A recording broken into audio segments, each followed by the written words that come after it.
plus longtemps pour préciser un peu les casquettes avec lesquelles je parle. Donc, je vous mets tout de suite mon mail si vous avez besoin de me contacter pour une question ou pour une autre. milando@lapace.net.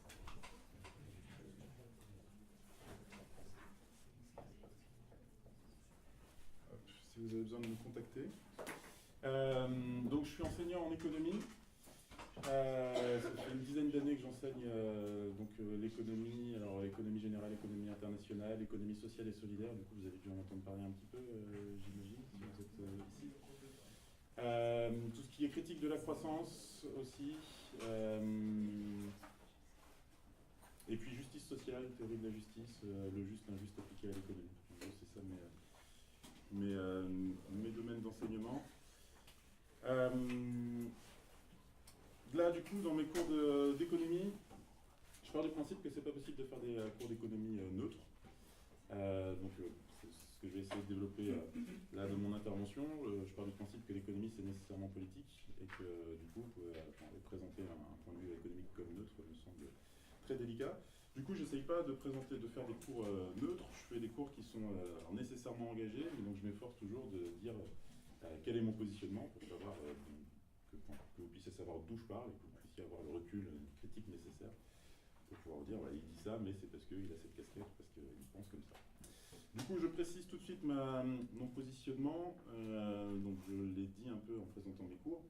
Donc, je suis décroissant, objecteur de croissance. Donc, je ne sais pas si vous êtes tous au clair avec cette thématique-là. Donc, je pars du principe que la croissance n'a aucune raison, la croissance économique n'a aucune raison d'être un objectif politique. Et surtout pas dans un pays, alors je dirais aussi riche et opulent que nous. Décroissance, ça veut dire que je pars du principe qu'on produit trop, qu'on consomme trop, qu'on travaille trop, beaucoup trop, et qu'il faudrait tout faire en moins et en mieux. Je suis plutôt très à gauche, donc je me range parmi alors évidemment les antiproductivistes, les anticapitalistes, et je me range du côté des égalitaristes radicaux quand il s'agit de se poser la question de la répartition du gâteau. J'ai écrit quelques livres qui permettent aussi d'expliciter un peu mon positionnement, donc des livres sur la critique de la société de consommation, des livres sur la critique de la valeur travail. On aura l'occasion d'y revenir, je pense, à un moment ou un autre dans le cours. Donc j'aime pas trop le travail, j'aime pas trop travailler, j'ai un vrai souci avec la valeur travail, donc sur valorisation de l'emploi. J'ai écrit des livres sur le revenu inconditionnel, je ne sais pas si vous avez suivi un peu ces histoires de revenu universel, un peu galvaudé ces derniers temps, je peux le dire. Sur quoi d'autre? Sur le temps partiel choisi, j'ai écrit des livres. Sinon, j'ai traduit des livres aussi, donc sur la critique de l'économie, sur la critique de la croissance, les limites sociales de la croissance notamment. Là, dernièrement, j'ai traduit un livre qui s'appelle Le refus du travail, qui me plaît beaucoup. Et puis sur les inégalités mondiales. Donc, voilà un peu pour mon positionnement. Alors, je précise que, du coup, mes livres, si vous souhaitez les lire, ne les achetez pas, vous m'envoyez un mail, et puis je vous envoie le PDF. J'ai fait à peu près le tour pour ma présentation. Sur la présentation du cours, donc là, la commande de Paul, c'était faire une introduction à l'économie. Et donc je propose évidemment une introduction critique. Mon objectif, ça va être de déconstruire les postulats de l'économie, ce qu'on appelle la science économique, pour montrer justement, alors, comme le disait Paul, que l'économie c'est une construction sociale et politique. Alors le discours économique a tendance à naturaliser l'économie, à dire que l'économie a toujours existé en tout lieu, en tout temps, et en fait nous vivons dans une société particulière qui a une conception d'économie particulière. C'est ça que je vais essayer de déconstruire. Donc voilà le programme. Donc Paul le disait, mon intervention va être plutôt sur le mode conférence, mais vous m'interrompez dès que vous le souhaitez. J'ai l'habitude de dire qu'en cours, je m'efforce de ne pas dire de choses fausses. Personne n'est parfait, mais j'essaye de ne pas dire de choses fausses. Par contre, je dis des tas de choses qui sont contestables. Donc n'hésitez pas à les contester. Ça va être un lieu de débat. Donc n'hésitez pas, dès que vous voyez quelque chose qui vous chiffonne, vous demandez la parole, je vous la donne et on en discute. C'est tout bon? Déjà des questions, des objections, des remarques? Non? Alors c'est parti. Hop. Donc, je vous disais, mon objectif, ça va être de déconstruire les postulats de la science économique pour questionner finalement l'économie comme science, demander si c'est véritablement une science. Et puis, si on arrive à aller au bout de la critique, mon objectif, ce sera de remettre en cause les catégories actuelles de l'économie, le travail, la valeur, etc. J'essaierai donc de finir avec une approche plus concrète, en proposant des alternatives, donc hors de pour sortir de l'économie. Tout un programme. Donc, sur les postulats, alors je pars de la définition de base de l'économie. Vous avez fait de l'économie déjà un peu ou pas du tout? Non, pas trop. Donc je pars de la définition qui fait généralement consensus parmi les économistes. La définition de l'économie qu'on doit à Lionel Robbins. Hop, je vous l'écris. Lionel Robbins, donc, qui nous dit « L'économie est la science qui étudie le comportement humain en tant que relation entre les fins et les moyens rares à usage alternatif. » Donc l'économie est la science qui étudie le comportement humain en tant que relation entre les fins et les moyens rares à usage alternatif. Là, dans cette définition, on a déjà les deux postulats de l'économie. Donc l'économie est la science qui étudie le comportement humain. Donc c'est l'idée qu'il va y avoir un comportement humain qu'on va pouvoir élucider, qu'on va pouvoir expliciter. Et à partir de l'étude de ce comportement, on va pouvoir dégager le système économique idéal, optimal. Donc c'est l'existence d'une nature humaine, en fait, qui va être postulée avec cette définition. En tant que relation entre les fins et les moyens rares à usage alternatif, là, l'idée, c'est que alors nous avons des besoins, et ces besoins sont illimités. Et face à ces besoins illimités, on a des ressources qui sont rares. Donc c'est l'hypothèse de rareté originelle, qui est le deuxième postulat. Donc deux postulats, rareté originelle et existence d'une nature humaine uniforme, invariable à travers le temps, à travers les sociétés, etc. Ces deux postulats, donc je vais essayer de les critiquer, je vais m'efforcer de les critiquer. Le premier, la rareté originelle, ça va nous donner l'objectif de l'économie. Donc l'objectif, ça va être de vaincre la rareté. Nous sommes confrontés à la rareté originelle, il va falloir vaincre cette rareté pour atteindre l'abondance. C'est ça le problème économique. On va atteindre l'abondance grâce à la croissance, évidemment, croissance de la production. Et puis le deuxième postulat, l'existence d'une nature humaine, ça nous donne la principale hypothèse de travail des économistes. Donc une fois qu'on a défini la nature humaine, on peut trouver, encore une fois, le système économique le plus efficace.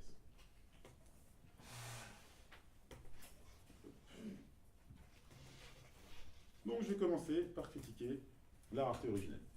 Ensuite, on passera à l'existence de la nature humaine. Donc l'histoire de cette rareté originelle, c'est quelque chose qui est plutôt intuitif. Donc j'imagine que vous dites aussi, nous sommes confrontés à une situation de rareté. Si on regarde le mode de vie des sociétés, si on se figure le mode de vie des sociétés primitives, si on regarde même les populations du Sud, même si on regarde nos sociétés ultra riches, on constate que dans nos sociétés ultra riches, il existe encore des poches de pauvreté et de misère, dans les pays du Sud également, et puis les sociétés primitives vivent dans des conditions de dénuement qui illustrent bien cette rareté originelle. Donc on a cette évidence, alors fausse évidence de mon point de vue évidemment, de rareté originelle.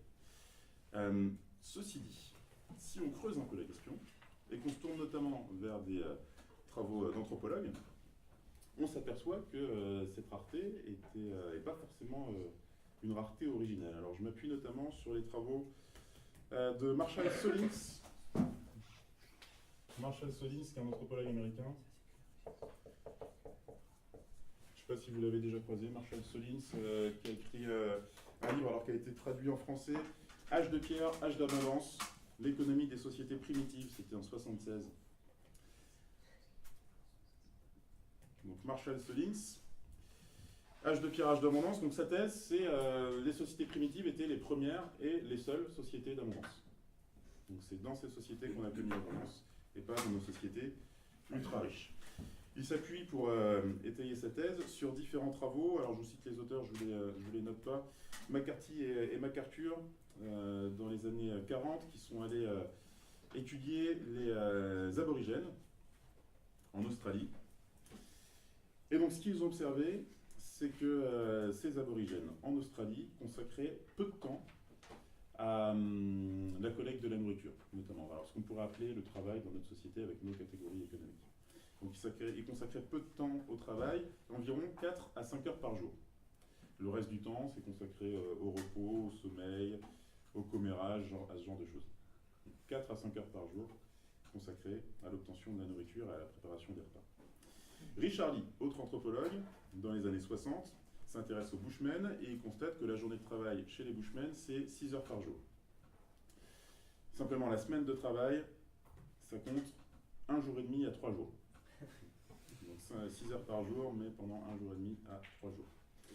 Donc en gros, les Bushmen travaillent en moyenne 2h09 par jour.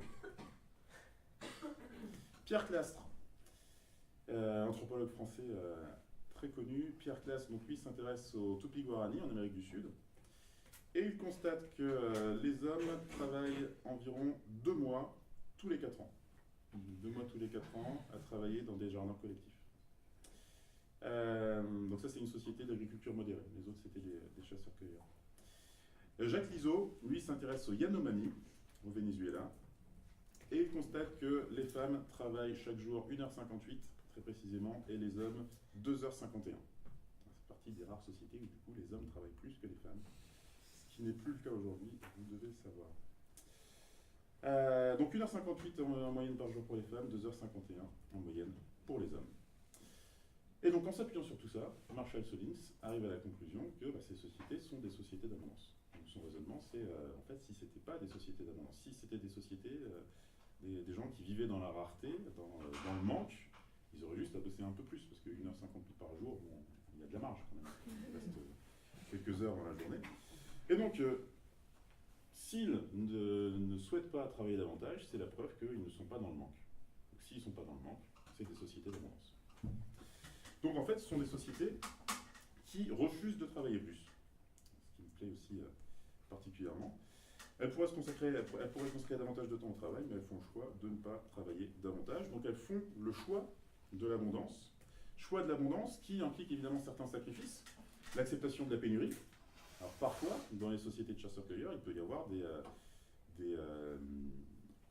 alors un manque d'approvisionnement d'une manière ou d'une autre, mais elles décident, et c'est ça qui est important, elles décident volontairement de ne pas s'organiser pour faire face à ces manques.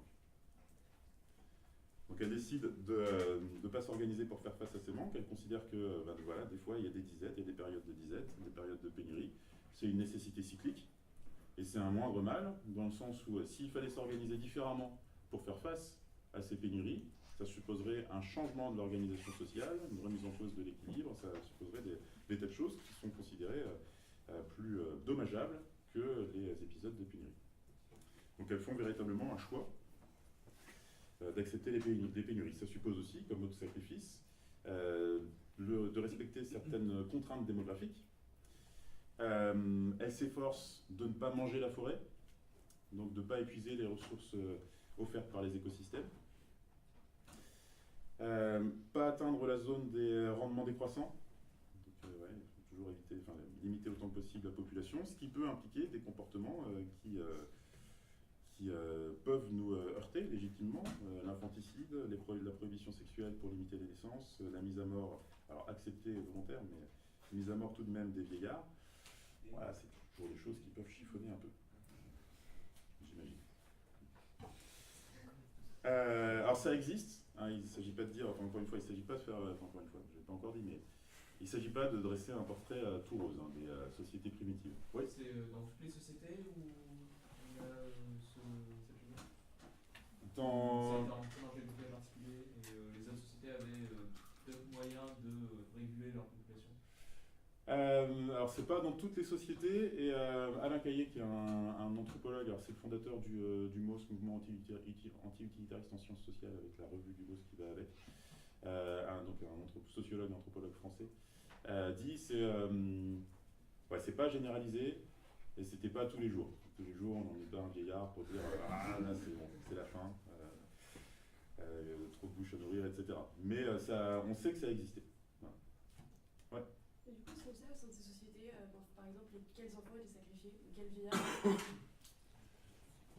Ça, je saurais pas dire comment les modalités de choix. Si c'était bataille de pouces ou je saurais pas dire.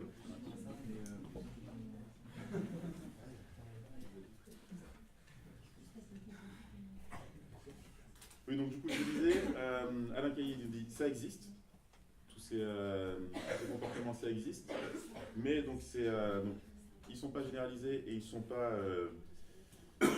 C'est pas donc une activité quotidienne. En fait, on s'aperçoit que les sociétés de chasseurs-cueilleurs arrivent quand même assez largement à subvenir à leurs besoins. Donc, je vous disais, ils font le choix de l'abondance pour refuser de travailler davantage, pour ne pas avoir à changer leur organisation sociale. Ils acceptent les pénuries, ils acceptent de devoir réguler la population. Ils refusent aussi l'accumulation. Donc, en plus de la régulation démographique, il y a le choix de ne pas accumuler les biens durables. Alors, notamment parce qu'il y a une partie des sociétés primitives qui sont des sociétés nomades. Et si vous avez beaucoup de biens durables, ça fait beaucoup de trucs à transporter, c'est pas super pratique. Refus de l'accumulation, alors ça va aussi avec une logique de refus, enfin de limitation des inégalités, par ailleurs. Je ne sais pas si on aura le temps d'y revenir, peut-être que j'y reviendrai un peu plus loin dans mon intervention. Refus de l'accumulation, refus de la richesse, en partant du principe aussi que la rareté, c'est un concept relatif. La rareté, c'est, alors si on suit la définition de Lionel Robbins, une inadéquation entre les besoins et les moyens. Donc on a plus de besoins que de moyens, donc les moyens sont rares. Là, en fait, la société primitive étudiée par les anthropologues, par Marshall Solins, etc., vont faire un autre choix. Nous, on va faire le choix de développer les moyens pour faire face aux besoins. Eux vont limiter les besoins pour qu'ils soient en adéquation avec les moyens. Donc c'est le choix inverse qui va être fait. Donc c'est dans cette logique qu'il y a le refus de l'accumulation. On ne va pas chercher à avoir le plus possible parce qu'on sait que ce n'est pas possible d'avoir le plus possible. Donc on va se contenter de moins et on aura suffisamment, pour le dire autrement.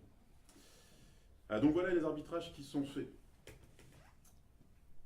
Hop, juste un dernier mot pour montrer que c'est véritablement un choix qui est fait. Alors je me fie encore sur les travaux d'Alain Caillé. Alors je vous l'ai pris quand même, tant que je le cite. Je me base encore sur les travaux d'Alain Caillé. Alain Caillé se penche sur les Sianes de Nouvelle-Guinée. Et il nous dit, les Sianes de Nouvelle-Guinée, suite à l'arrivée des Blancs, ont découvert la hache en acier. Au départ, ils utilisaient des haches de pierre, et puis avec l'arrivée des Blancs, ils découvrent la hache en acier. Hache en acier qui permet des gains de productivité. Ils auraient pu utiliser ces gains de productivité pour produire davantage. Ils utilisent ces gains de productivité pour travailler moins. Donc ils s'aperçoivent qu'ils sont beaucoup plus efficaces avec les haches en acier. Ils se disent, tant mieux, on va pouvoir passer plus de temps, consacrer plus de temps aux loisirs, aux fêtes, etc. Donc c'est véritablement un choix, encore une fois. Ils auraient pu se dire, on va pouvoir avoir davantage. Ils se disent, bah non, on n'a pas besoin d'avoir davantage, on va se contenter de moins, donc on va travailler moins. Donc ils font, si on suit tous ces travaux, on s'aperçoit que donc ces sociétés primitives étaient des sociétés d'abondance qui ont pu être des sociétés d'abondance parce qu'elles ont fait une croix sur l'opulence. Donc elles se sont dit, on ne va pas confondre, on ne va pas poursuivre plutôt une richesse indéfinie, on ne va pas être dans une logique de croissance économique à tout crin, etc. Au contraire, on va reconnaître des limites strictes à cette richesse, on va abandonner l'objectif d'accumulation, et c'est parce qu'on se fixe des limites strictes à l'accumulation, à la richesse, qu'on peut être dans une situation d'abondance. Si on veut toujours plus, on est condamné à jamais avoir assez. Si on pense la question du suffisant, alors on peut avoir assez. Donc c'est la question de l'abondance. Ils refusent l'opulence parce qu'ils se disent que ça supposerait une soumission trop grande au travail, ça supposerait de transformer nos sociétés. Alors, j'entre déjà un peu dans la critique des catégories économiques. Ça supposerait d'adopter l'échange marchand qui viendrait remplacer l'échange symbolique ou le partage. Ça supposerait l'imposition d'une norme d'équivalence, d'une rationalité économique dans nos comportements. On ne veut pas de tout ça, donc on décide de refuser l'opulence, on accepte l'abondance avec tous les problèmes que ça pose, mais aussi toutes les satisfactions qu'on peut en tirer. Donc,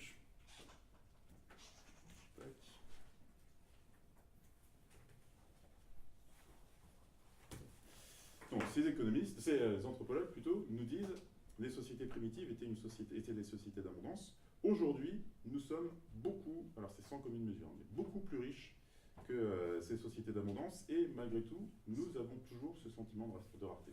Encore une fois, même dans nos sociétés ultra riches. Alors là, le souci, finalement, c'est que c'est l'économie elle-même qui va générer ce sentiment de rareté. L'économie elle-même va être à l'origine de cet imaginaire de rareté qui nous empêche de vivre dans l'abondance et qui induit un impératif de croissance. Alors, pas une année passe sans qu'on se fixe des objectifs de croissance, etc. Ça, vous avez suivi. Et donc c'est la recherche de croissance qui finit par générer une véritable rareté, pour le coup, le côté performatif, j'y reviendrai, de l'économie, du fait de la croissance économique et à travers le processus de production.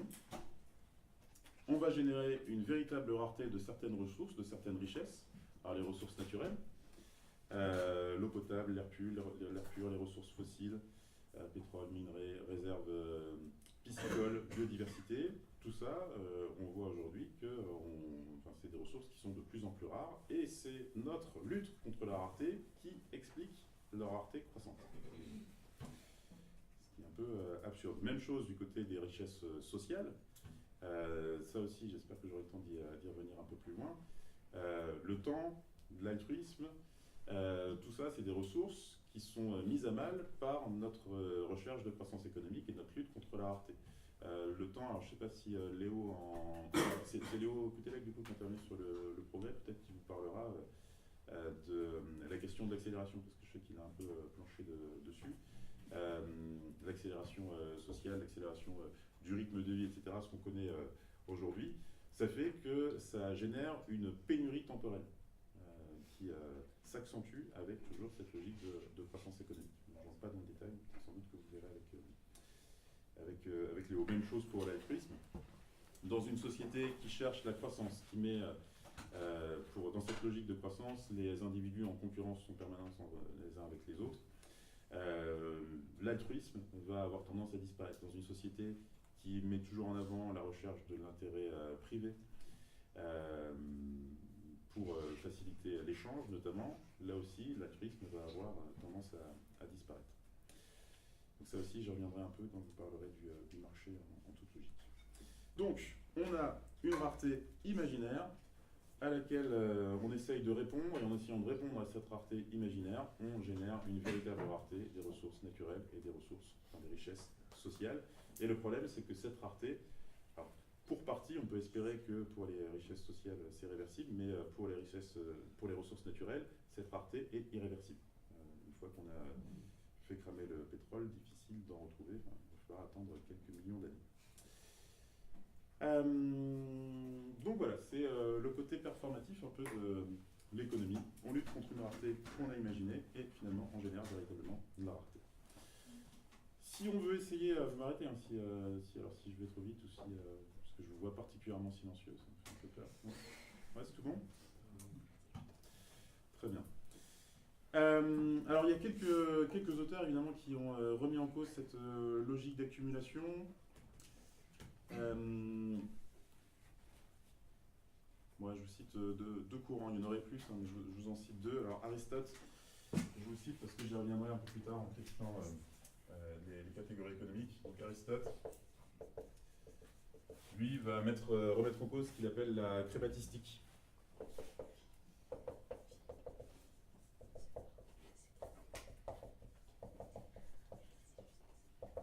Donc la crématistique, c'est l'accumulation sans fin ni finalité. Donc en fait, Aristote va distinguer deux cycles économiques. Ça veut dire qu'il y a un premier cycle économique, alors c'est le cycle MAM, marchandise, argent, marchandise. Et après, il y a l'autre cycle, c'est AM, A'. Donc le cycle M, c'est la circulation des marchandises. Donc j'ai une marchandise, j'ai un bien, je vais vendre ce bien, je vais avoir de l'argent en échange et je vais pouvoir acheter une autre marchandise. Okay. MAM, circulation des biens. Ça, pour Aristote, c'est un fonctionnement économique normal. Par contre, A', j'ai de l'argent, j'achète une marchandise avec cet argent et je revends cette marchandise plus cher. Ça, c'est pas un fonctionnement normal, c'est la chromatistique. L'objectif, ça va être l'accumulation. J'ai de l'argent, j'achète quelque chose, je revends plus cher. Bon, je spécule ou alors je transforme la marchandise pour la revendre plus cher. Là, l'objectif, ça va être de tirer un profit, c'est pas simplement de faire circuler des biens. Et à terme, c'est l'accumulation. Et donc, Aristote dit, en fait, c'est une accumulation qui est sa propre finalité. Donc, l'objectif est uniquement d'accumuler. Donc, Aristote va proposer une critique de cette accumulation. Et puis, du côté des décroissants, pour un autre courant qui critique l'accumulation, évidemment, les décroissants, on va avoir tendance à dire, dans une critique radicale de la croissance, cessons de rechercher le toujours plus et posons-nous la question du suffisant. Cette question du suffisant, elle va notamment être abordée par un auteur que j'aime beaucoup, je vous le cite et je vous conseille vivement de le lire, André Gorz. Je ne sais pas si vous l'avez déjà croisé, André Gorz. Ouais. T'as lu Non, j'ai juste fait des conférences. Bon, André Gorz, c'est une star à mes yeux. J'ai lu un bouquin de lui notamment qui a un peu changé ma vie. Alors ça s'appelle Les Métamorphoses du travail. C'est un bouquin un peu, enfin pas un peu long, peut-être un peu ardu, mais ouais, ça a été une révélation pour moi. Si vous voulez un premier contact avec André Gorz, je vous conseille vivement un tout petit bouquin en fait, qui est un recueil de 3 articles publiés dans le Monde Diplo. Ça a été publié sous le nom Bâtir la civilisation du temps libéré. Bâtir la civilisation du temps libéré, dans lequel il est question de la nouvelle domesticité, donc la question en gros des femmes de ménage, pour le dire vite. Quel type de société peut donner lieu à l'existence d'un corps de personnel destiné à faire le ménage chez les particuliers. Qu'est-ce que ça implique comme choix de société? La question de l'écologie, et puis le dernier texte, c'est sur le temps partiel choisi, donc la civilisation du temps libéré. Et puis un autre texte qui peut sans doute vous intéresser en tant qu'ingénieur, et là aussi c'est lié avec la question du progrès, peut-être que Léo en parlera, l'idéologie sociale de la bagnole, qui est une critique assez bien vue de la voiture individuelle dans nos sociétés. Bref, André Gorz parle de cette catégorie du suffisant, et donc il nous dit que on a oublié de se poser la question du suffisant. La question qui se pose toujours en économie, donc c'est la recherche de la croissance. Jamais on se dit quand est-ce qu'on aura assez. Quand est-ce qu'on pourra se dire ouais c'est bon, là on est pas mal, on a suffisamment. Donc si vous regardez autour de nous, qu'est-ce qui nous manque encore? Pourquoi est-ce qu'on continue encore à chercher la croissance? C'est toujours cette logique de lutte contre la rareté, mais à l'arrivée, il y a plusieurs économistes. Alors du côté des plus connus, Keynes par exemple, qui s'était dit dans les années 30, il s'était dit en gros d'ici 70 ans, on aura enfin réglé le problème économique. On aura enfin réglé le problème économique, on pourra travailler beaucoup moins, 15 heures par semaine, et on produira suffisamment, etc. On pourra se tourner vers d'autres finalités. Avant lui, John Stuart Mill, qui est un économiste classique britannique du 19e siècle, avait déjà dit tôt ou tard, on ne pourra pas croître davantage parce que limite physique de la croissance, etc. Mais en fait, bien avant, on se sera arrêté de rechercher la croissance parce qu'on aura produit suffisamment. Donc ça, c'était au 19e siècle. Ouais. Pourquoi ils en arrivaient à penser ça? Je sais qu'on va arriver après à la question de la nature humaine et du coup, je pose pas trop la question, mais comment ils en sont arrivés à cette conclusion alors que la base de l'économie, c'était les postulats qu'on a dit juste avant? C'était prédit qu'on n'allait pas s'arrêter et qu'on s'en foutait du reste. Ouais, alors, John Stuart Mill, lui, il arrive à cette conclusion parce que c'est à une époque où, du coup, les économistes sont plutôt pessimistes. Si on regarde Smith, Malthus, ou donc John Stuart Mill, ils sont tous en train de se dire, voilà, on commence à atteindre des rendements décroissants, justement, on n'arrive plus à augmenter la production autant qu'on le souhaiterait, donc au bout d'un moment, en fait, la production ne va plus augmenter. Et donc c'est comme ça que vous avez Malthus, par exemple, qui dit il va falloir faire vraiment quelque chose pour la population, sinon on ne va plus pouvoir continuer à s'enrichir. Donc du coup, ils sont dans ils ont une vision assez, assez pessimiste de l'avenir et du potentiel économique. Mais John Stuart Mill, lui, alors parce qu'il est un peu philosophe, parce que c'est un des fondateurs de l'utilitarisme notamment, lui, il va avoir une autre vision des choses et il va se dire, en fait, il y a plus important dans la vie que de produire.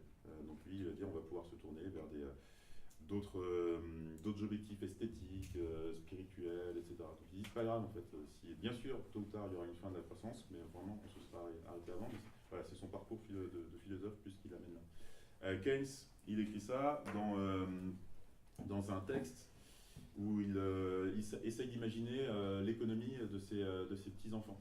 Donc, le titre, c'est Perspectives économiques pour nos petits-enfants. Donc voilà, il essaye de se projeter, il se dit comment ce sera au début du 21e siècle. Et donc c'est comme ça qu'il arrive à la conclusion que, en fait, d'ici 70 ans, c'est loin 70 ans. D'ici 70 ans, c'est bon, on aura produit suffisamment. Et vous avez un autre auteur aussi pas mal connu, John Kenneth Galbraith, dans les années 60, qui va dire exactement la même chose, qui va dire au bout d'un moment, on va se rendre compte que rechercher la croissance, finalement, il y a des choses plus importantes, plus sympas à faire que rechercher la croissance. Mais finalement, ça reste des exceptions.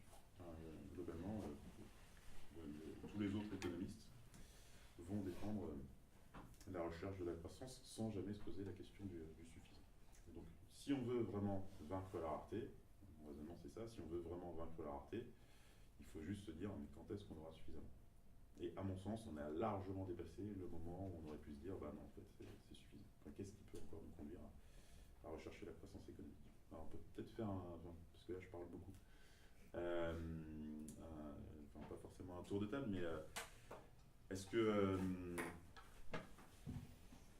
que vous pensez qu'on peut se passer de croissance aujourd'hui? Ou est-ce que vous dites que la croissance économique aujourd'hui remplit des missions qui sont indispensables, même si ça peut nous conduire dans le mur, etc. Si on n'a plus de croissance, ce serait la crise, etc. Ouais.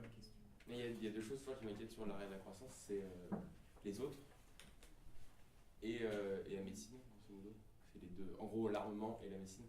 Ça, je me dis, une société qui essaie d'être décroissante dans un monde qui ne l'est pas, il y aurait des effets de bord qui fait qu'il est en lutte contre, et que si les intérêts de certains, notamment dans l'autre groupe, donc des non-décroissants, venaient à être mis en question, s'ils sont plus croissants que nous au bout de 10-15 ans, les écarts seront assez grands pour que, par la force, ils puissent nous contraindre, puisqu'on représente quand même un vivier de ressources.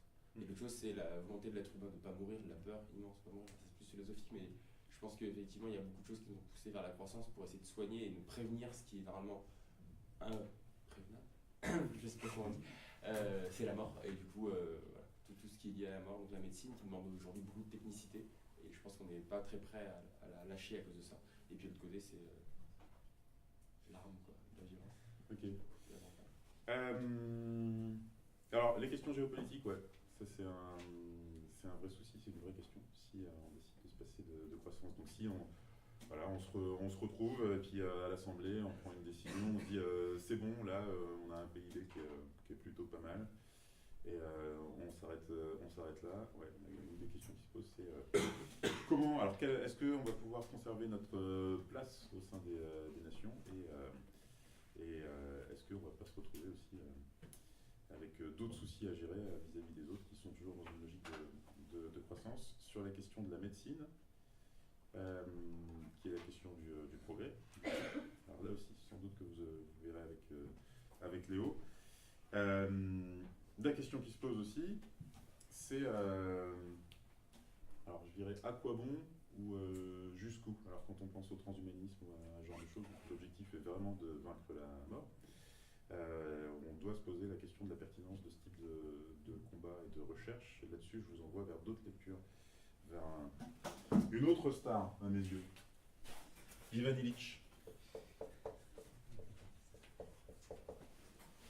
Ça vous parle ou pas, Ivan Illich? Ouais, un peu. Ivan Illich, du coup, alors c'est un auteur que j'aime beaucoup, mais qui est très chiant, parce que il écrit des trucs qui sont justes, mais qu'on n'a pas envie de lire, globalement, et notamment sur la question de la médecine. Il a écrit un bouquin qui s'appelle Némésis médicale, qui est assez, ouais, qui est très critique vis-à-vis de la médecine. Alors, ouais, je vais pas essayer de résumer son propos, parce qu'en plus c'est plutôt dans la critique du progrès. Mais bon, alors il nous dit en gros, trop de médecine nuit à la santé. Trop de médecine nuit à la santé, et donc il dit il faut se poser des limites. Il faut poser des limites à la recherche en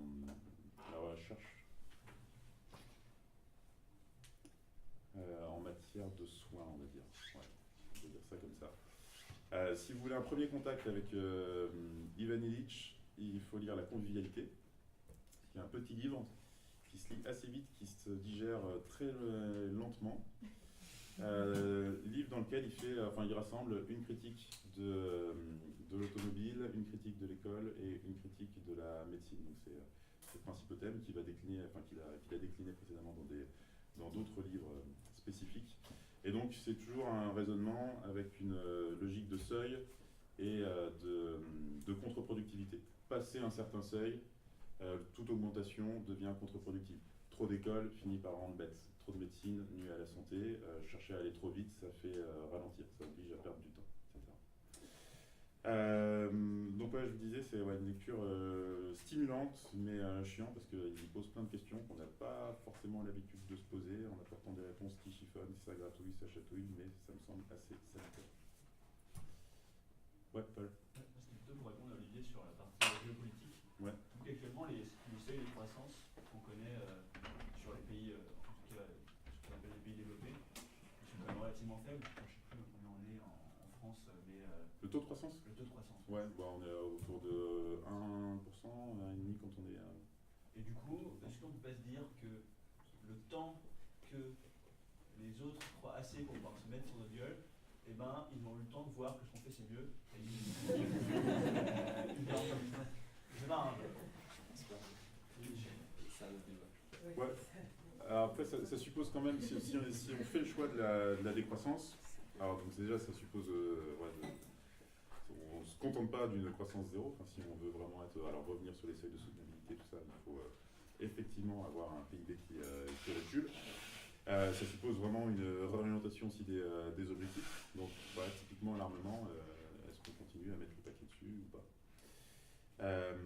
Et puis le dernier problème qu'il faudrait gérer, c'est donc les autres pays ultra riches ont des taux de croissance relativement faibles, et d'autres pays, alors je pense à la Chine, les pays émergents par exemple, qui eux ont encore des taux de croissance relativement soutenus.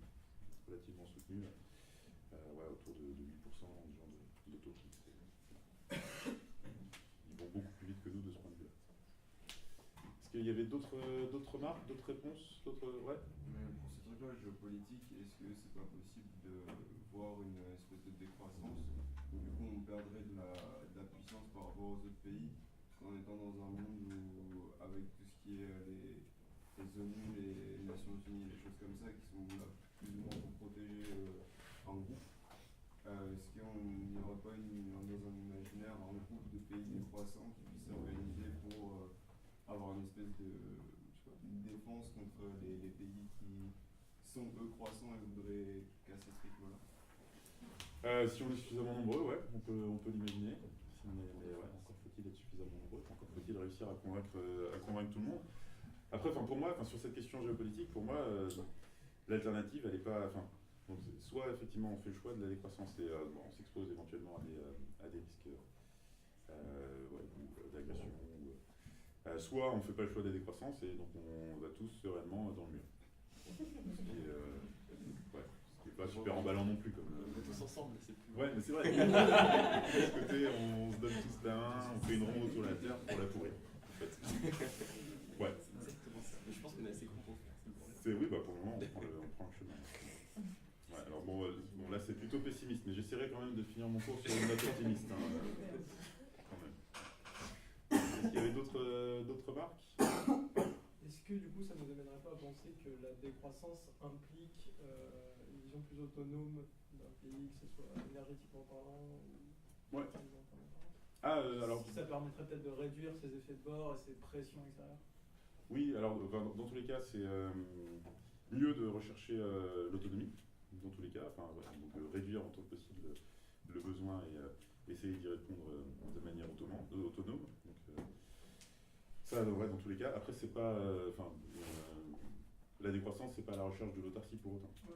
Mais ouais, davantage d'autonomie, ouais, ça, c'est partagé par tous les décroissants, ouais, clairement. Ouais, alors il y en avait deux, je vous laisse. Je me demandais, parce qu'on parlait de risque de crise économique, etc. Mais il n'y a pas un risque de crise identitaire un peu aussi dans le sens où aujourd'hui on voit tout, comment dire, vu qu'on est tout petit, on est toujours dans la recherche du plus, du mieux, etc. Et si on nous dit que non, en fait ça suffit, tu restes comme ça, besoin de chercher plus, de dire que ça va être un problème, je pense, pour une majorité de la population qui sont habitués à voir les choses de cette manière-là. Ouais. Alors là, on rentre aussi dans la logique de la critique du progrès. Je ne veux pas empiéter sur la séance de Léo.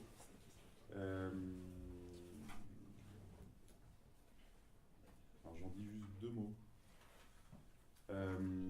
Alors peut-être en plus qu'il le présentera de manière différente. Pour moi, la critique de l'idéologie du progrès, donc si on est dans une logique de critique de la croissance, ça suppose une critique de l'idéologie du progrès.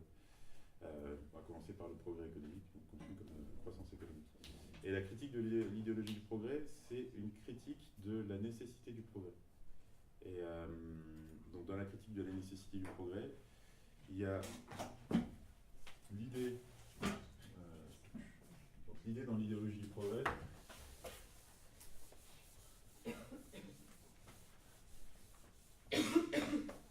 qu'il y a une voie de progrès, un chemin unique, le même pour tous.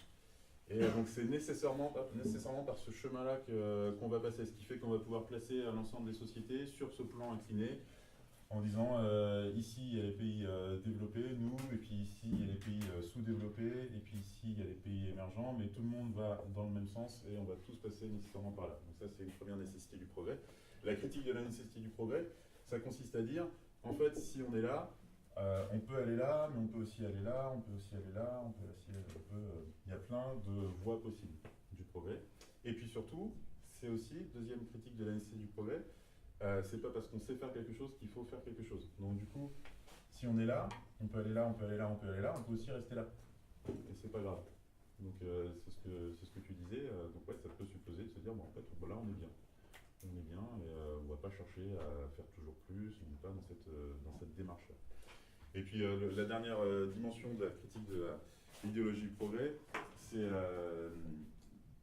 la remise en cause de la nécessité du progrès pour faire face aux problèmes. Donc aujourd'hui, on nous dit qu'il nous faut absolument de la croissance pour pouvoir faire face aux enjeux écologiques.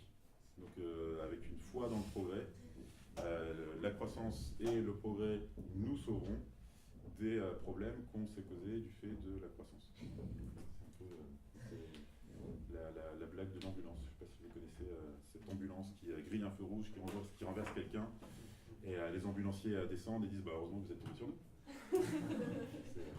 C'est un peu cette idée de la croissance qui nous sauvera des dommages causés par la croissance. Donc, pour revenir à ta question, si on remet en cause la croissance économique, la recherche permanente de croissance, d'accumulation, ça suppose sans doute de se questionner, alors ça rejoint aussi la question de la nature humaine, ça suppose de se questionner sur nos objectifs, la finalité. Est-ce que c'est logique d'être dans cette logique de toujours plus?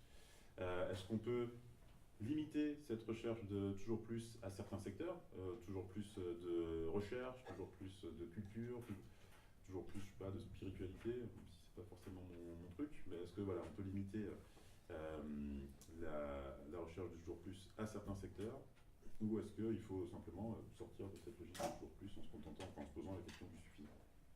Moi, je serais plutôt dans une logique de fixation de limites. Je dirais, au bout d'un moment, il faut se dire, seuil de contre-productivité à la Illich. Au bout d'un moment, il faut savoir dire, bah non, là, c'est bon, ça suffit. Mais ouais, ça change, ça suppose un vrai changement social, et sans doute un peu individuel. Ouais. Du coup, ça rejoint ce que vous venez de dire. Comment on fixe la limite? Parce que vu qu'on a tous des objectifs différents, ça va être compliqué de dire au niveau d'une nation, maintenant on s'arrête en fait. Ouais, alors du coup, on peut, quand bien même on aurait des, enfin on a indéniablement des objectifs différents à titre individuel. Les problèmes sont nécessairement collectifs. Si par exemple, moi je décide de continuer à consommer énormément, il va falloir que des gens bossent pour moi. Sans doute il va falloir leur demander leur avis pour qu'ils continuent à bosser pour moi. S'ils veulent pas, ben, je vais juste pas pouvoir continuer à consommer n'importe comment. Même chose sur les impacts de ma consommation. Donc si je continue à consommer n'importe comment, ben, ça va avoir des impacts écologiques par exemple. Ben, en fait, les autres sont concernés aussi par ça. Donc on ne peut pas simplement s'en remettre à des choix individuels. À mon sens, il doit y avoir des choix collectifs en tenant compte de l'incidence de nos choix, donc en termes d'innovation, en termes de croissance, enfin d'objectifs économiques. Alors j'y reviendrai davantage quand je vous présenterai la critique de la valeur. Un auteur comme Anselm Japp, une deuxième colonne. Anselm Japp, qui est donc un des principaux théoriciens de l'école de la critique de la valeur. Lui dit clairement, il faut se poser la question, il faut se poser collectivement la question de nos besoins et essayer d'y répondre collectivement. C'est pas simple, mais en fait, si on le fait pas, du coup, on continue notre business as usual.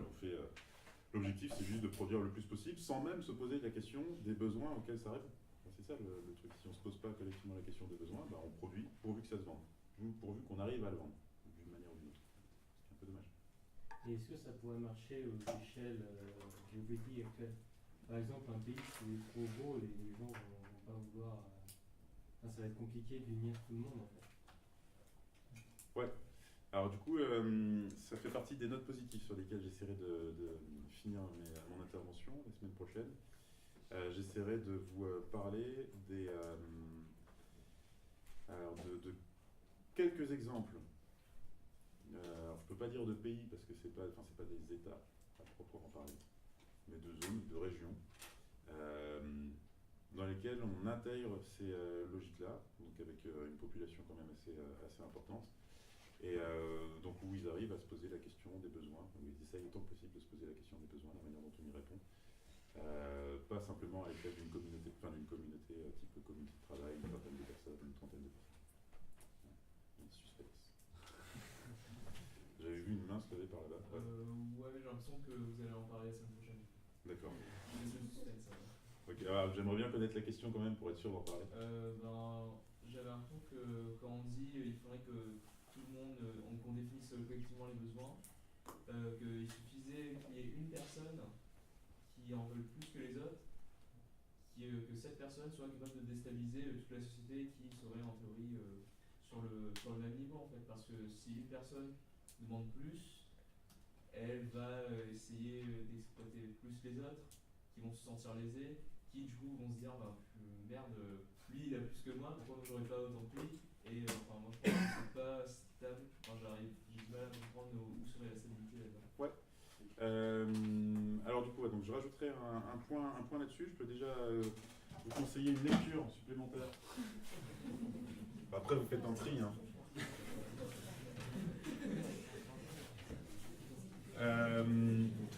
Alors un petit bouquin très bien. En plus, qui est écrit, qui se lit super bien. Donc c'est Christophe Darmanjat, l'auteur. Et c'est alors discussion, conversation sur l'origine des inégalités. Discussion, conversation, j'ai plus le titre exact. Christophe Darmanjat, c'est sous la forme d'un dialogue donc entre un néophyte et un anthropologue. Et il montre comment fonctionnent les sociétés égalitaires. Donc ça permet de répondre déjà à ta question. J'y reviendrai plus en détail la prochaine fois, mais en gros, il dit tout est une question de normes. Dans les sociétés égalitaires, on a des gens qui sont comme vous et moi, simplement, il y a un autre cadre social. Donc les normes sociales disent, par exemple, celui qui veut plus, en fait, il n'a pas le droit de vouloir plus. Donc la norme fait que non, en fait, ça ne se fait pas. On ne peut pas demander plus parce qu'on est dans une logique d'égalité. Mais j'y reviendrai du coup la prochaine fois, je vous montrerai, je vous parlerai justement des normes qui existent et qui permettent de brider les aspirations à dépasser les autres. Ouais. Du coup, ma question elle est liée à sa remarque et aussi peut-être un petit peu à la nature humaine, je veux savoir. Est-ce que vous pensez que tous les besoins qu'on a sont créés par la société et qu'à la base on est vraiment tous avec les mêmes besoins? Ou alors est-ce que on a tous. Est-ce que le fait qu'on définisse nos besoins différemment et qu'il y en a qui aient le sentiment d'avoir plus de besoins que d'autres, est-ce que ça c'est uniquement créé par la société ou alors est-ce que ça a une autre logique? Non, ouais, alors je pense qu'on a tous les mêmes besoins, par contre on n'y répond pas de la même manière. Donc les moyens qu'on va mobiliser pour répondre à nos besoins sont pas du tout identiques. Et ça va être une construction sociale. C'est la société qui nous propose des moyens de répondre à nos besoins avec plus ou moins de latitude, plus ou moins de ressources économiques, etc. Alors ça, si, j'y reviendrai un petit peu plus loin, justement, dans la nature humaine. Ouais. Il y a un exemple concret et pas cliché de ça, on a tous les mêmes besoins et on y répond de façon différente. Un exemple concret de Manger, non? Ouais, est-ce que j'anticipe sur... Ouais, alors globalement, donc si on reprend la pyramide de Maslow, vous voyez la pyramide de Maslow? Tous? Ouais.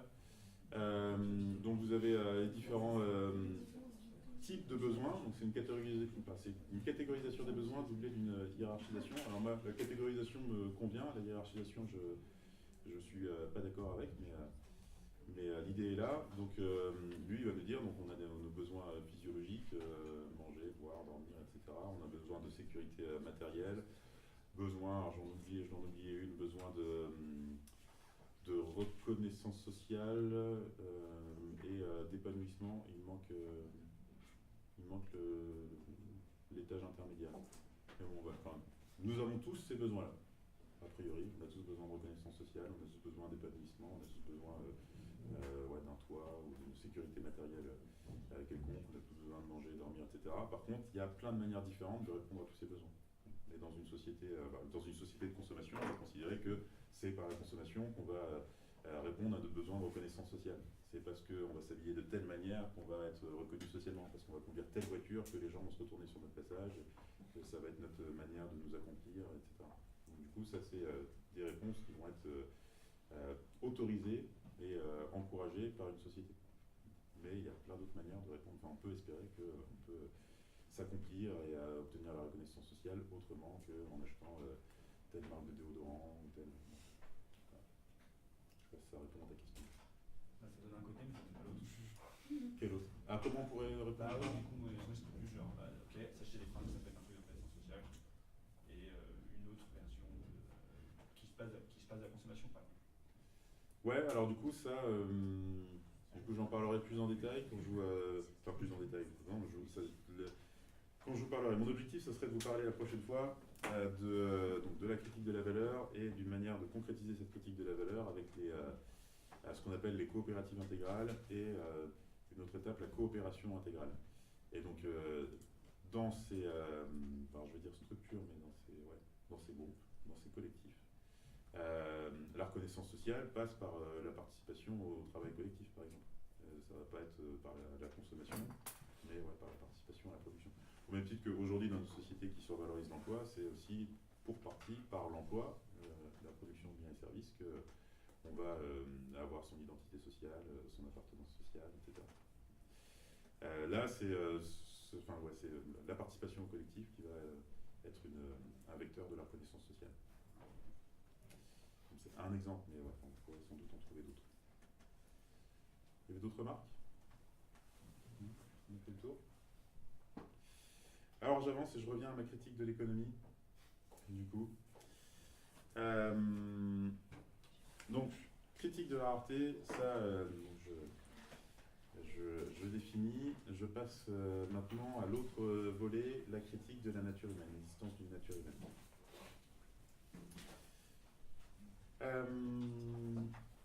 Donc ce postulat de la nature humaine, c'est un postulat nécessaire à partir du moment où on veut faire de l'économie une science. Si on veut faire de l'économie une science, il faut forcément réussir à déterminer une nature humaine, un comportement humain. Cette volonté de faire de l'économie une science, elle est apparue au XIXe siècle, notamment portée par Léon Walras, donc un économiste français.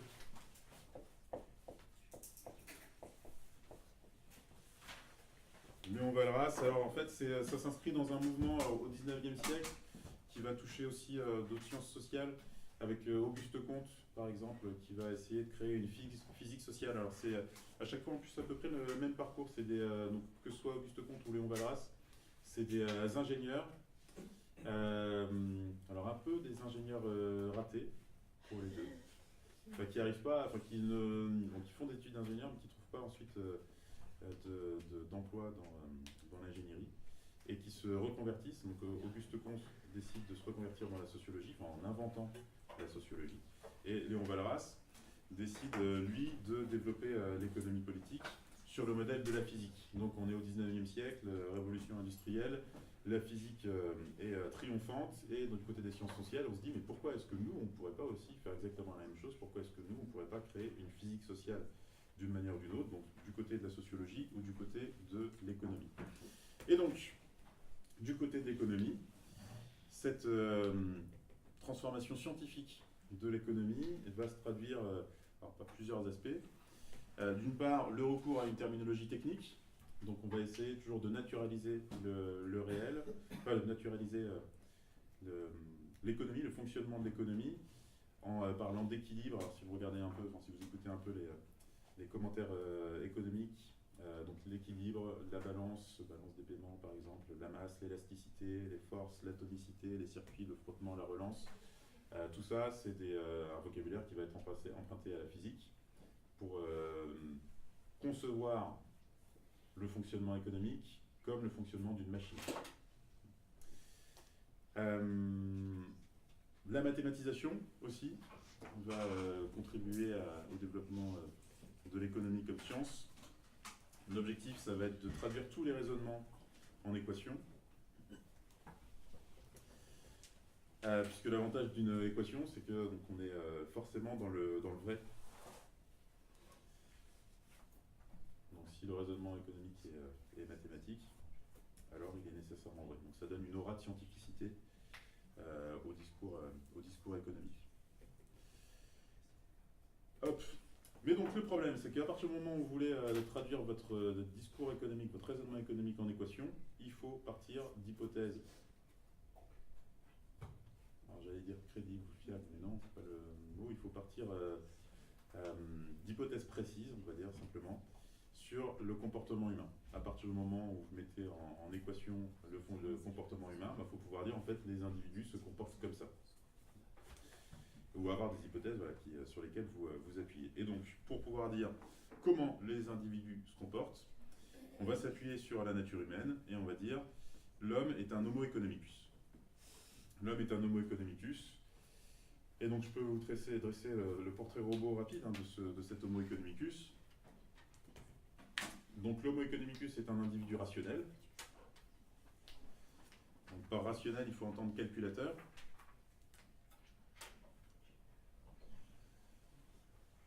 Il est rationnel, il a des besoins illimités. Il a des besoins illimités, mais il dispose de moyens limités pour y répondre. Donc rationalité, besoins illimités. Il cherche à maximiser son utilité. Alors l'utilité, c'est la satisfaction. Il cherche à maximiser sa satisfaction.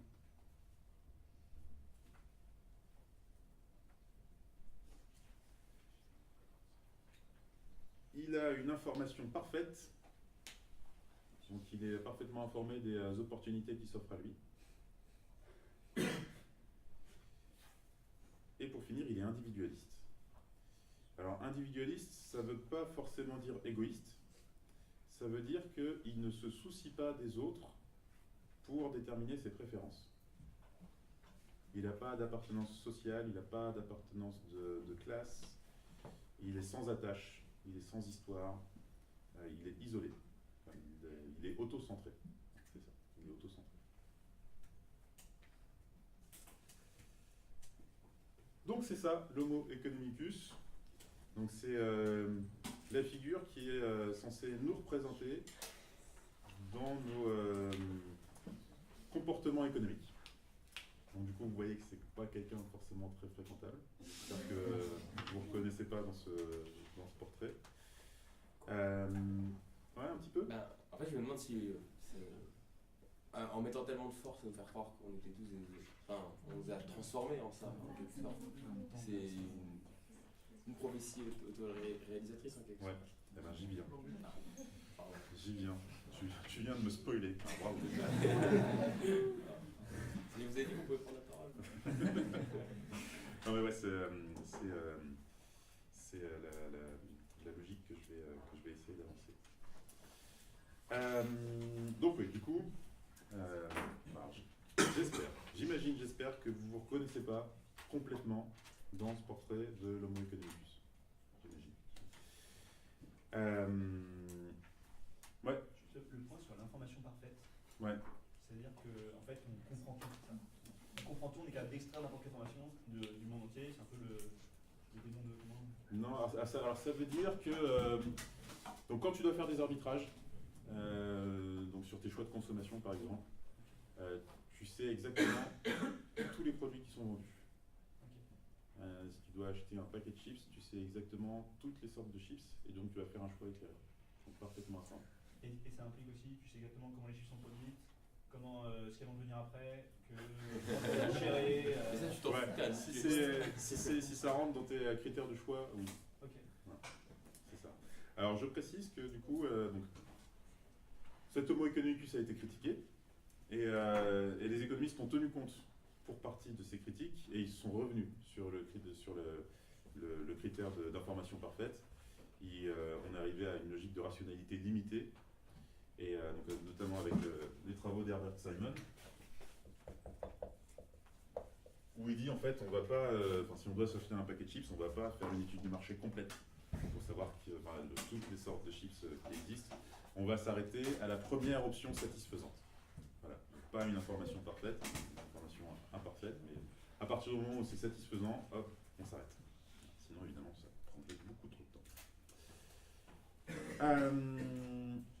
Mais au-delà de ça, donc au-delà de cette histoire de rationalité limitée, d'information imparfaite, le portrait de l'homo economicus est resté le même. Alors même que nous sommes totalement irrationnels. Enfin, totalement irrationnels. Disons que nous sommes quotidiennement irrationnels. Donc nous ne correspondons absolument pas au portrait de l'homo economicus. Alors j'espère qu'on n'est pas complètement individualiste aussi. J'espère que vous avez une appartenance sociale, que vous avez une histoire, un passé, que ça explique aussi vos préférences, etc. Mais si je m'arrête juste sur le premier trait de caractère, donc la rationalité, en fait, déjà, ça, c'est faux. Ça, nous ne sommes pas rationnels.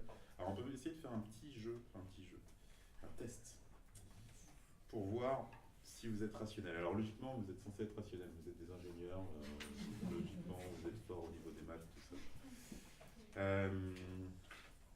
Alors comment on peut faire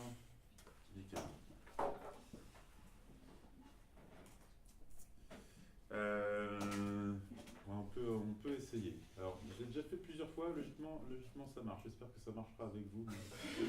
J'ai jamais fait avec des ingénieurs, mais on va voir. On va couper le groupe en deux. Je vais demander à la moitié de sortir. Donc par exemple derrière, alors c'est Anna Baptiste. Derrière Anna et Baptiste. Hop, vous sortez s'il vous plaît.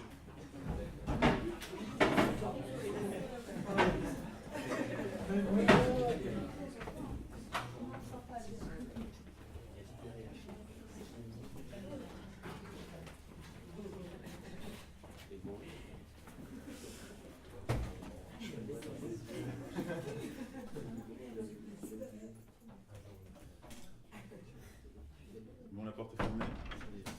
Bon, je vous soumets une alternative, il va falloir choisir. Donc, il y a une épidémie, une grave épidémie qui touche notre population. Des experts se rassemblent et il en découle deux options, deux programmes gouvernementaux pour faire face à cette épidémie. Alors on dit on a une population de 600, pour faire simple. Si le programme A est appliqué, 200 personnes vont être sauvées. Si le programme B est appliqué, les 600 personnes seront sauvées, mais avec une probabilité d'une chance sur 3. Donc programme A, 200 personnes vont être sauvées. Programme B, 600 personnes vont être sauvées. Enfin, il y a une chance sur 3 pour que les 600 personnes soient sauvées. Dans les deux chances sur 3 restantes, les 600 personnes vont mourir. Ouais. C'est pas tant enfin, c'est plus de l'utilitarisme que de la rationalité, la question. Ouais, alors l'utilitarisme aussi super rationnel. Je vous laisse 30 secondes de réflexion pour faire le point avec vous-même. Les 200, c'est 100% de chance. Les 200, c'est pour sauver les 200, ouais. 100% de chance. Ouais. Et on peut choisir qui? Non. Et on ne sait pas ce que bien ça tenté. Est-ce que c'est un ouais. C'est-à-dire quels sont les programmes quoi. Ah ouais, non, je rentre pas dans le détail des programmes. C'est le même coup. Le même coup. Il se distingue juste par le résultat. Okay. Il y a 100% de chance que l'humanité soit. C'est bon pour les deux options? Vous avez compris les deux options? C'est bon? Il vous reste encore 10 secondes pour trancher. Il faut convaincre tout le monde ou c'est un choix individuel? C'est un choix individuel, vous votez. Ouais. S'il y a un vote, il faut convaincre tout le monde. Il a fait que voir l'autre. On débriefe après. C'est bon, vous avez fait votre choix? C'est un choix individuel. Donc, là, c'est bon, il faut trancher. Qui opte pour le programme A? 200 personnes vont être sauvées. Et on est dans les gens, hein. Oui. On est dans les gens pas forcément sauvés, mais on est dans la masse de gens qui potentiellement mourir. Et donc du coup, alors c'est bon. Tous les autres, vous optez pour le programme B. Alors levez la main juste pour que je puisse vous... Alors 10 pour le programme A, 6 pour le programme B. Vous retenez.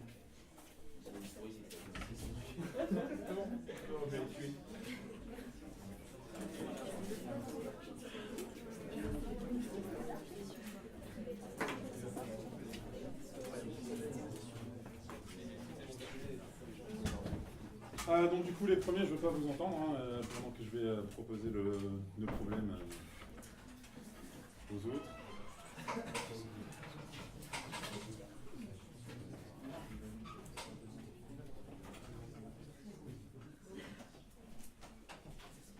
C'est bon?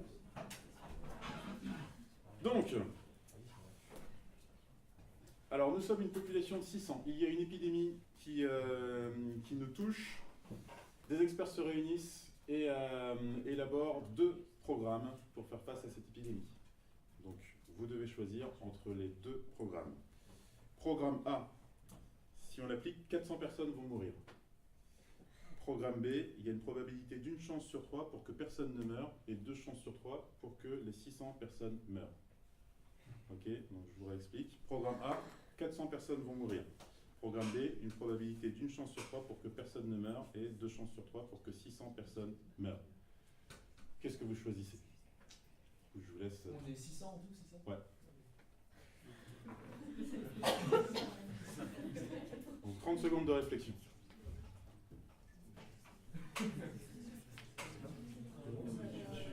Réflexion individuelle, vous faites le point avec vous-même, c'est un moment de recueillement. Même l'heure est grave.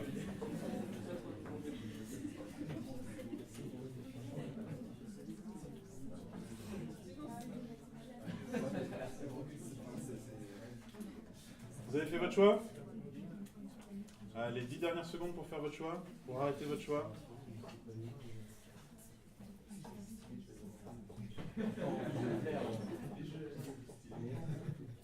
Allez, c'est le moment de voter. Qui opte pour le programme A? 400 personnes vont mourir.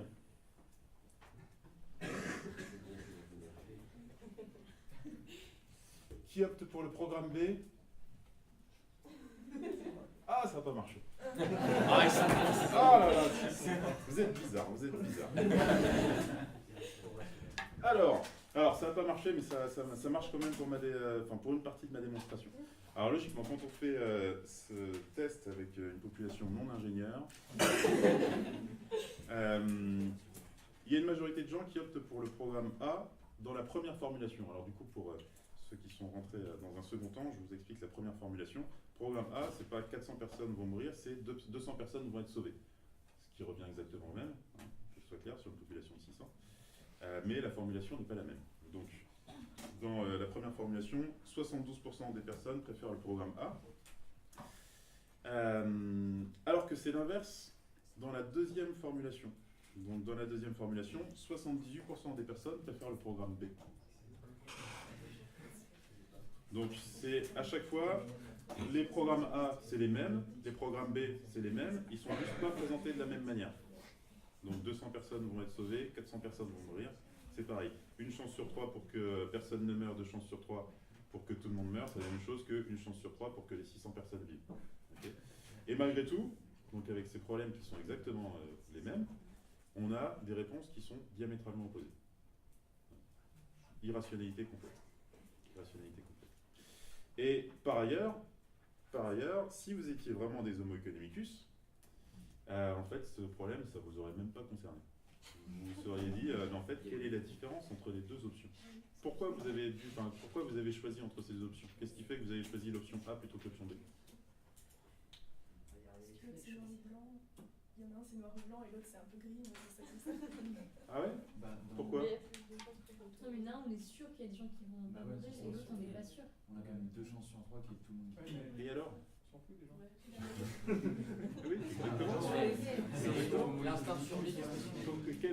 Qu'est-ce que ça change pour vous? Dans tous les cas, pour vous, quoi qu'il se passe, vous avez, pour vous, hein, vous avez une chance sur 3 de vivre. Je suis attaché à la valeur notre communauté. Dans une des deux possibilités, je suis certain qu'elle va survivre, avec 200 personnes, et dans l'autre, je ne suis pas ça. Mais ça, c'est si je suis attaché à la valeur notre communauté. Donc pas ce qui n'est pas du tout la définition de l'homo economicus. Donc du coup, pour vous, en tant qu'individu rationnel, donc calculateur, individualiste, etc., les 4 options sont strictement identiques. Vous avez une chance sur 3 de vivre. Il n'y aurait pas un truc comme quoi dans un milieu économique comme le nôtre, c'est plus intéressant si 400 personnes meurent, parce qu'après on est 200 avec les produits de 400 personnes. Là, ça devient flippant, Paul. C'est normal. On pourrait faire ce calcul-là, ouais. C'est dire autant se retrouver à moins, à se partager les apparts. C'est un peu moche, mais oui, on pourrait faire ça. Bref, tout ça pour dire que, du coup, nous ne sommes pas rationnels, nous ne sommes pas des homo economicus, et en fait, quotidiennement, nous sommes victimes de plein de biais cognitifs qui biaisent notre rationalité. Alors, je vous en donne quelques exemples. Alors, le test là, que je viens de vous soumettre, c'est un test que nous devons à 2 psychologues, prix Nobel de l'économie, par ailleurs, mais 2 psychologues, Kahneman et Tversky. Je crois que j'ai un doute sur le H.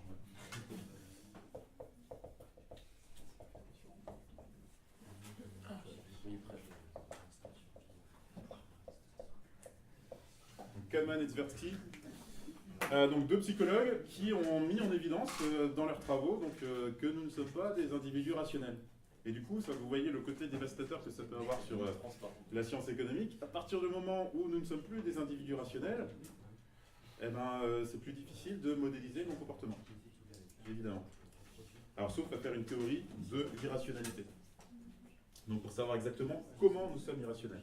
Alors, je vous donne quelques exemples de biais cognitifs bien connus maintenant. Donc, l'importance du cadrage. Donc, ça, c'était ce que je viens d'illustrer, l'importance du cadrage. Suivant la manière dont je vais présenter le même problème, on va répondre différemment.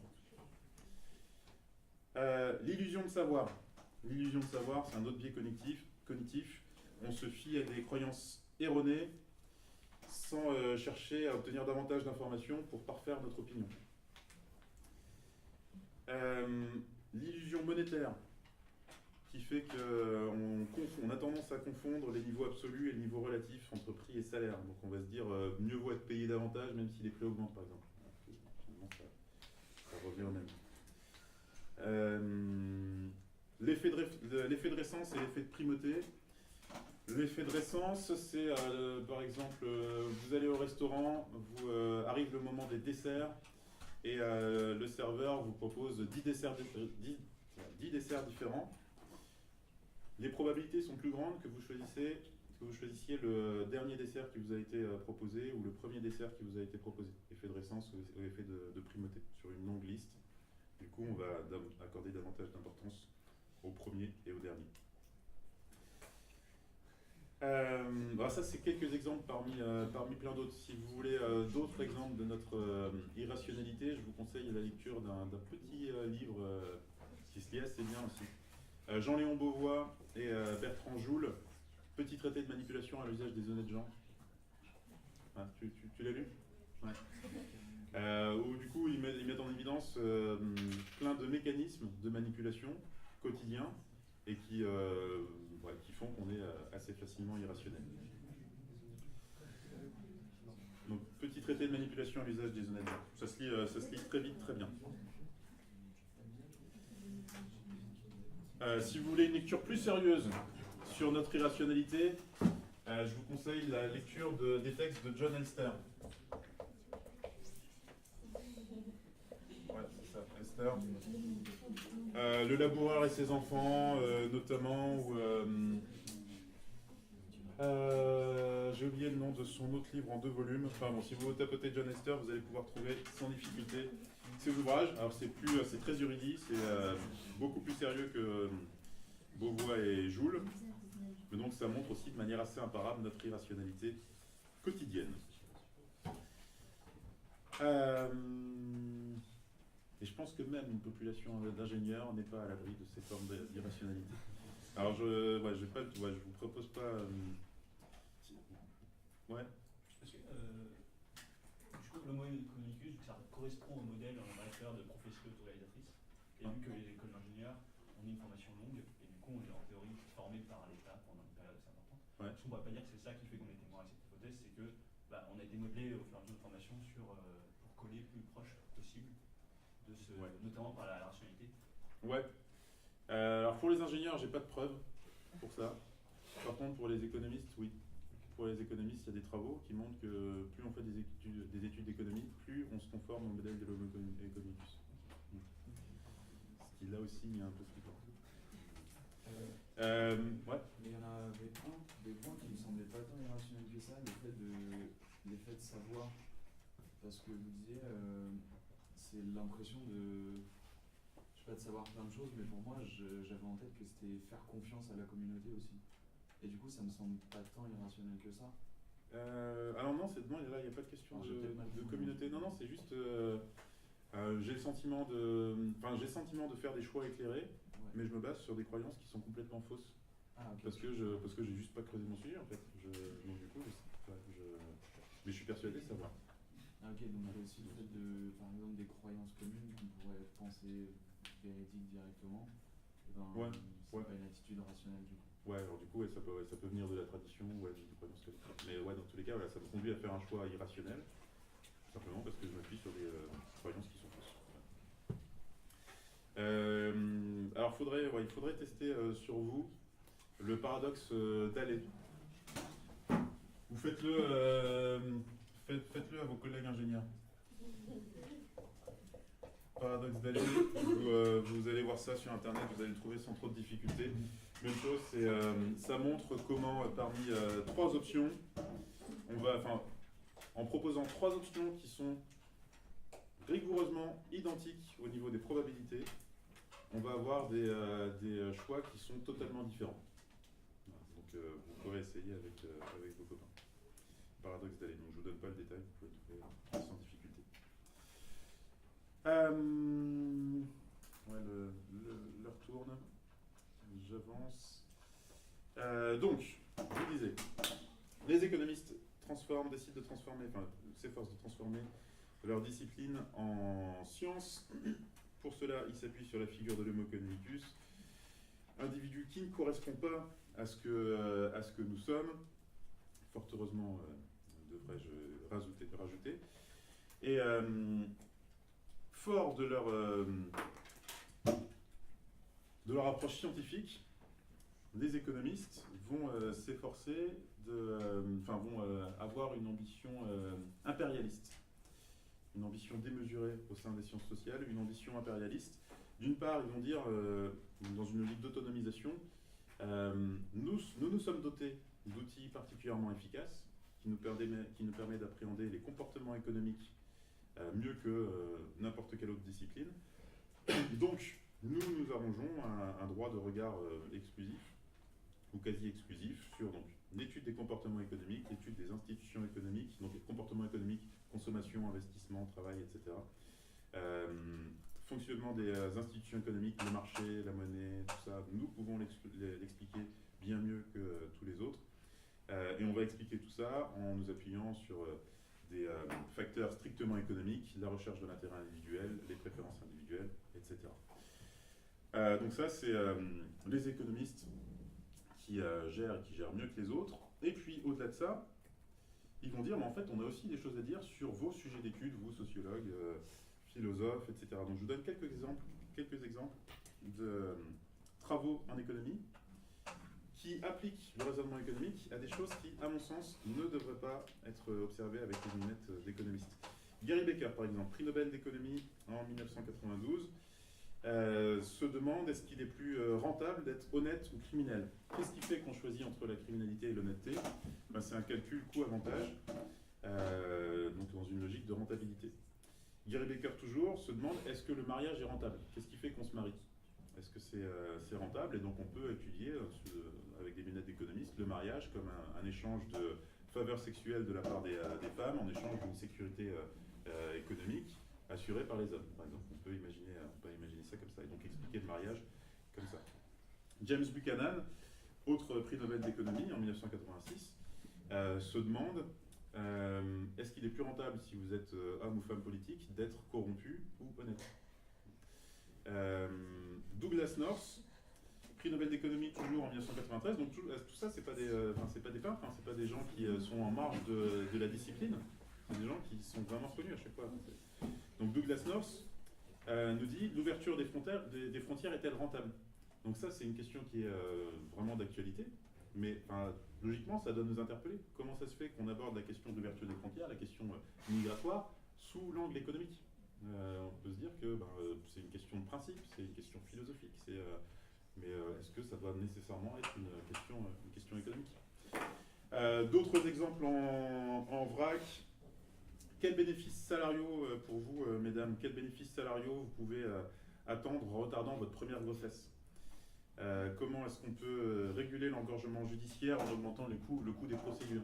Tout ça, donc c'est des économistes qui se disent, mais en fait, nous, on a des réponses à tous ces problèmes-là, des réponses économiques, mais j'imagine, j'espère, que le choix de faire un enfant ne se fait pas après un calcul coût-avantage sur les perspectives les gains salariaux qu'on pourrait avoir en différant la première grossesse.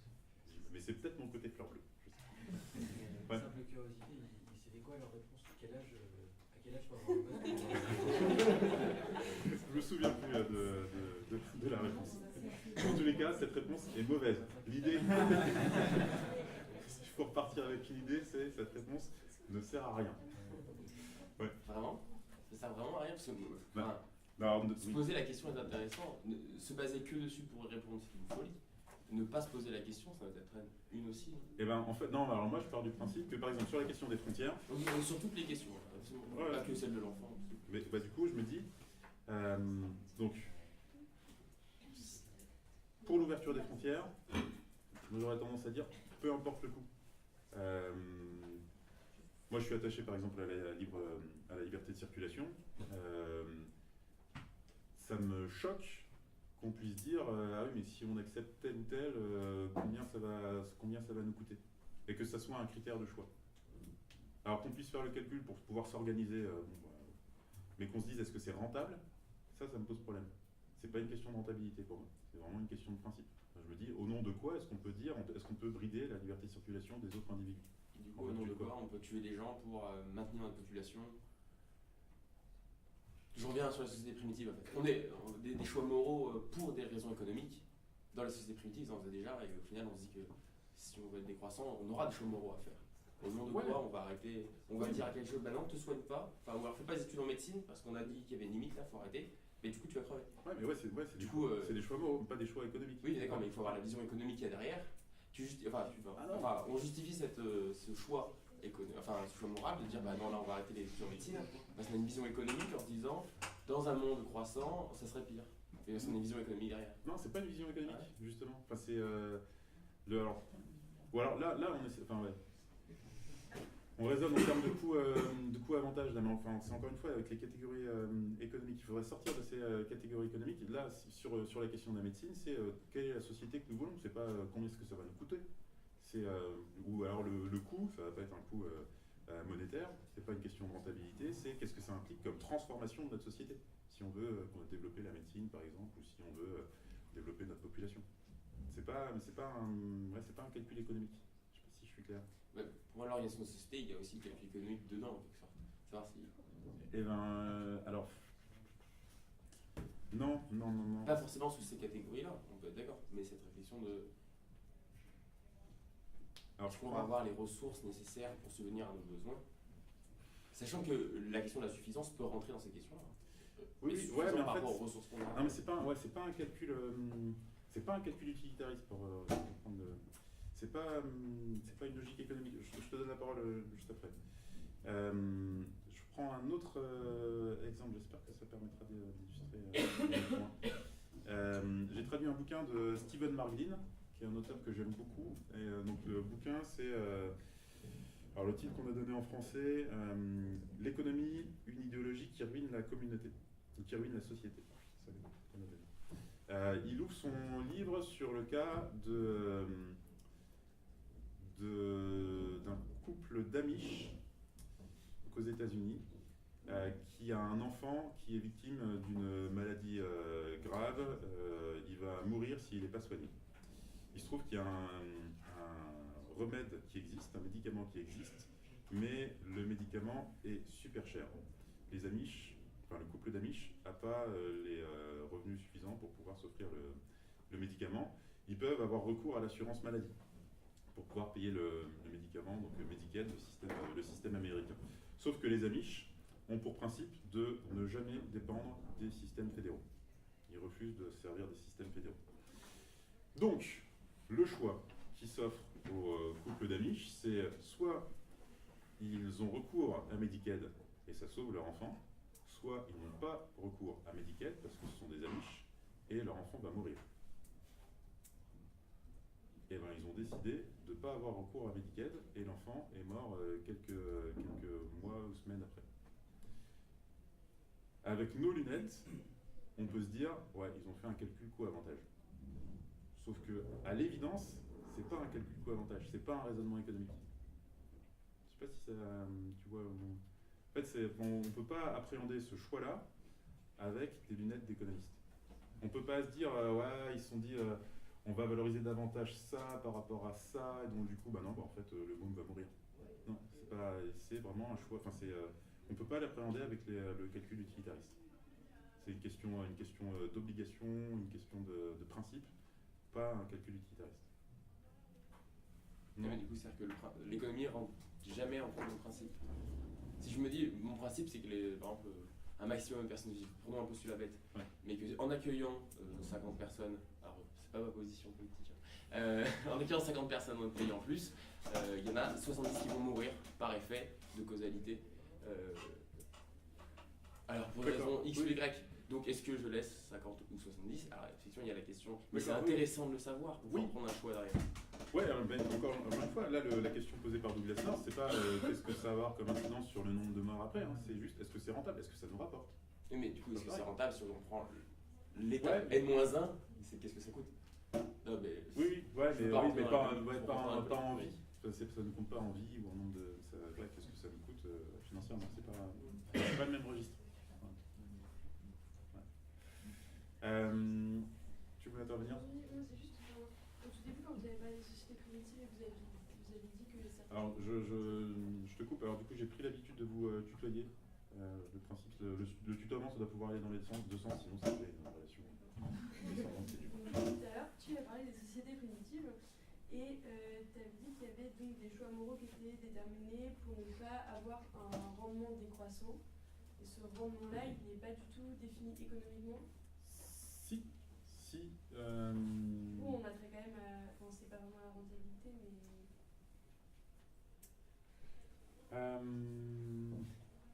Ouais, alors, du coup, c'est rétrospectivement que, enfin, à aucun moment, du coup, les sociétés primitives se sont dit, oui, on a fait des calculs, au bout d'un moment, il y a des rendements décroissants.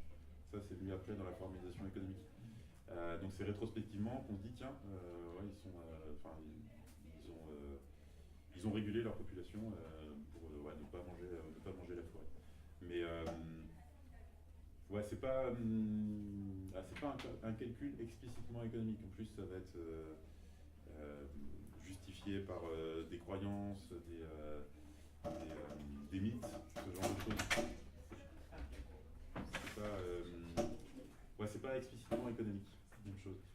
Du coup, le fait que ce soit fait implicitement ou du moins pas volontairement, est-ce que ça justifie pas encore plus cette corrélation entre les choix moraux et les choix économiques? Alors du coup, donc là aussi où je veux arriver à l'issue du cours, c'est montrer que vraiment tout choix économique doit être politique. Et donc on peut pas faire des calculs froids de rentabilité. Toujours, il doit y avoir une dimension politique, une dimension morale derrière nos choix économiques. Donc après, voilà, est-ce qu'on peut l'appliquer aux sociétés primitives? J'aurais du mal. Je pense vraiment que c'est la force du mouvement anti-utilitariste en sciences sociales, d'avoir montré que nos lunettes, notre manière de concevoir les problèmes n'est pas universelle. Et donc nous, on peut le repenser avec nos lunettes, mais c'est pas forcément comme ça que ça a été pensé par les sociétés primitives en l'occurrence. Okay. Et du coup, juste une dernière question par rapport au fait que les choix doivent se faire vis-à-vis des principes et pas de la rentabilité.